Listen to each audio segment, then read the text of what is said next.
பெண் தொழில் முனைவோருக்கான சர்வதேச மகளிர் தின விழா நாமக்கல் மாவட்டம் ராசிபுரத்தில் நடைபெற்றது. இதில் சிகரம் தொடுவோம் விருது பல்வேறு துறைகளில் சாதித்த பெண்களுக்கு வழங்கப்பட்டது. பெண் தொழில் முனைவோருக்கான சர்வதேச மகளிர் தின விழா நாமக்கல் மாவட்டம் ராசிபுரத்தில் நடைபெற்றது. திட்ட இயக்குநர் மேக்னம் எஸ். சத்யதாஸ் வரவேற்புரை நிகழ்த்தினார். சிறப்பு விருந்தினராக மண்டல மேலாளர் தமிழ்நாடு கிராம வங்கி ஜி. மகாராஜன் மற்றும் துணை மண்டல மேலாளர் தமிழ்நாடு கிராம வங்கி திருமதி எம். பாரதி, மாநில பொதுச் செயலாளர் தமிழ்நாடு தொழிற்சங்க கூட்டமைப்பு கவிஞர் குரு நாகலிங்கம் ஆகியோர் கலந்து கொண்டனர். இந்த நிகழ்வில் தலைமை வகித்த ஜி. மகாராஜன் அவர்கள் பேசும்போது நிதி மேலாண்மை குறித்தும், நிதியை எவ்வாறு சேமிப்பது என்பது குறித்தும் விரிவாகவும் அதன் செயல் விளக்கத்தையும் பெண்களிடத்தில் எடுத்துக் கூறினார்.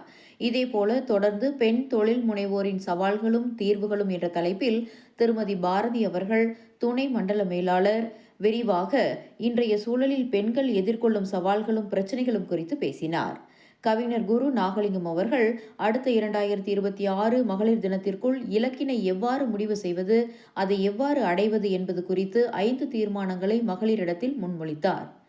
தொடர்ந்து மேக்னம் நிறுவனத்தின் சிகரம் தொடுவோம் விருது பல்வேறு துறைகளில் சாதித்த பெண்களுக்கு வழங்கப்பட்டது.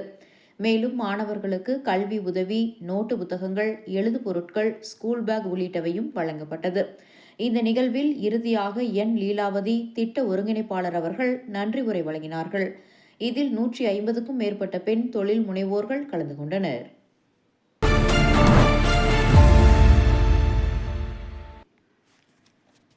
கோனேரி